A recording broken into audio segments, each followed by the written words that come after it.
All right. Welcome everybody to Voice in AI, the top conference in this space. I'm Joti Balani. I'm founder and managing director of FreshRiver.ai, and I'm here today with Danny Tomsett, CEO of UneeQ. Did I say your name correctly? You did. Well done. Excellent. All right. So, what's the conference like so far? Oh, it's a great start. Yes. So yeah, I mean the speakers have already been awesome, and I have to go speak later. So now they've set the bar, so it's a little bit more pressure. Yep. But yeah, conference is going really well. Excellent. So the seats have been warmed up. Yeah. So tell us a little bit about UneeQ. What is unique about UneeQ? No pun intended. Yeah, exactly. Haven't heard that one before. No. So UneeQ Digital Humans is a company that really focuses on intelligent interfaces. So what we try to solve for is enabling customers to connect in a really simple way, but also connect into emotions. So if it's helping someone make a purchasing decision, it's dealing with emotions like doubt or intimidation. Or if it's someone learning a new skill or training, it's actually just helping them retain information and be more interactive. And digital humans that we focus on are real-time digital humans, meaning they can talk to you, hear you, respond to you, they have their own emotions and personality. And it's a super fun space because really we're just evolving what we thought the paradigm of UX was with 2D websites. Yep. And now we're bringing this whole 3D world into our 2D world, our virtual worlds, and even our physical worlds with kiosks. Yeah, no, so that's how I like to describe it too, right? Human and machine interfaces, right? We began with web, we went to mobile, and now we're in the third generation of human-machine interaction, with a big difference though. The machines understand us. Exactly. Right? We were ones who had to learn how to go use these machines. And 100%, right? So now we can actually be more human and less machine ourselves and expect machines to respond in more human and more intelligent ways. Yep. And that creates such an interesting dynamic and how that can improve like experiences. I think it becomes a more experience-led focus than an information or search-led focus that we've had with the internet. It's kind of like, here it all is, you figure it out. Now it's like, I know you, I want to know you better, and I want to match you with what you need, as opposed to you figure it out. And you put a digital human around that, and it just feels like a friendly, helpful character or personality that's for you, not just the technology. yeah, no, it's unprecedented for sure. So you've been CEO 13 years, is that correct? Yeah, maybe. Yeah, maybe. Are we not sure? I don't count when it gets over 10. So the reason I bring that up is you've probably seen the winters and summers and springs of AI, right? A technology that started like 1950s, right? I think is when the term was coined. What is different even in the last 12 months in what's happened? And how are you thinking about UneeQ from that perspective? Well, I think the last 12 months has been phenomenal for technology like our technology, because for a solution to exist, there's a lot of dependencies, and a lot of those dependencies rely on just like language models and the quality of speech and even speech recognition.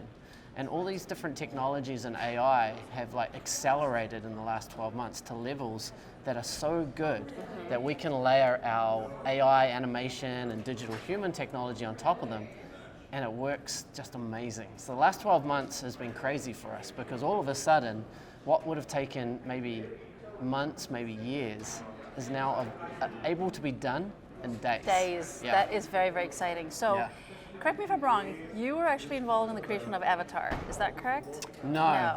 Was there a story but there? Our company has a number of, basically out of New Zealand, there's Weta Digital, and Weta Digital was responsible for a number of great movies, and Lord of the Rings, another one. Oh wow. And so a number of our engineers, thus the accent, are New Zealand based. Gotcha. And they've been working on great films. I mean, we could reel off a lot of amazing things. Yeah. But I think the point is that you guys have been in this space for a long time when it comes to animation, to now this next generation of what's coming in. We know what's happening all in the Hollywood space. We won't go down that rabbit hole for now.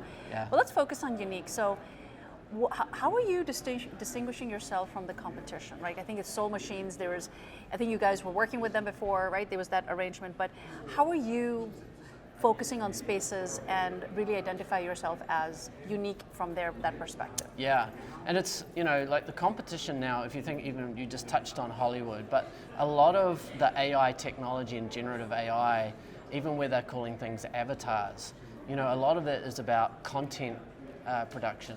So it's about creating offline or rendered content.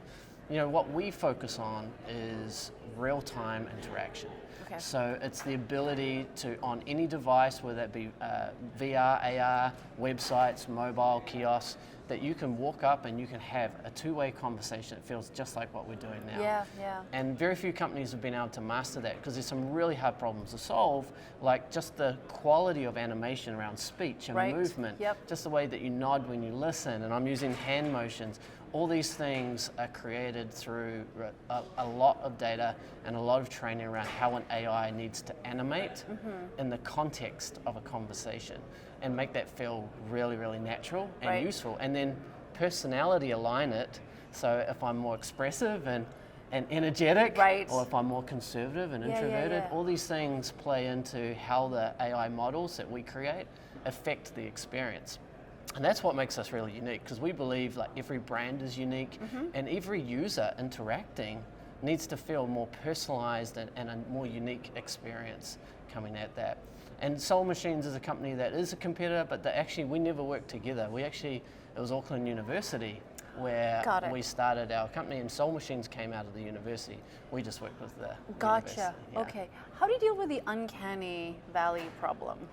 Yeah, and that's a big problem to deal with first and foremost. So going back to really 2016, where we started to crack this problem, was you're trying to align the quality of the what I'd say the aesthetics. So, you know, it's starting to become more photoreal, Yeah. more natural, but the movement, the speech and everything, if you don't keep that to a level of what I would say is natural human-like quality to match it, then you get the uncanny effect. That's You right. go, something's a bit weird with Yeah, this, that's right? right. And so we had to spend a lot of years in R&D really getting that animation layer up. It's actually quite easy to build a still image or a 3D render of something that looks amazing, but to have it move and interact, that's what makes your brain go, Correct. something not right That's here. right. And That's so right. that's where we've invested a lot of our technology, and that's what differentiates us Yeah. against many competitors. So it's interesting. So that's about the look and feel, because you're right, the human perception of what is real.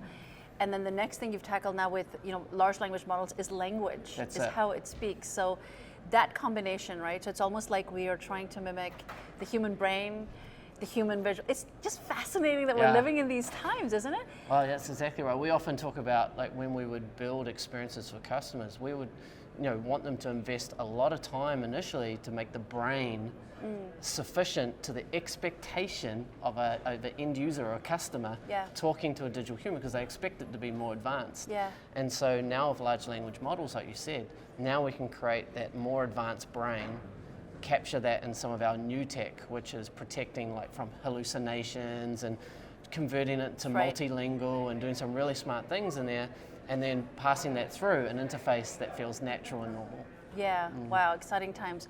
Where do you see the success in the enterprise space? Are you guys working with specific industries that are really adopting this technology? Yeah, we're primarily enterprise focused, and you know, probably two key areas we see for use cases that are working really well. And I think the important thing to take from it is a use case for a digital human needs to be an interaction, not a transaction. That's right. Yeah. You know, like even when we transact as humans, we'll send text messages and things. We don't need to meet in person to Correct. go, are you going to turn up at 5 p.m.? You know, like, and so what we often, you know, educating the market around is like an interactions where you often have emotions attached where you want to have a conversation to help you. And a lot of these interactions for a lot of our enterprise customers, they center around like sales and marketing or onboarding. You know, you think about sales and marketing like a complex purchasing decision. Yep. As I said before, really common emotions in a complex purchasing decision is doubt or intimidation.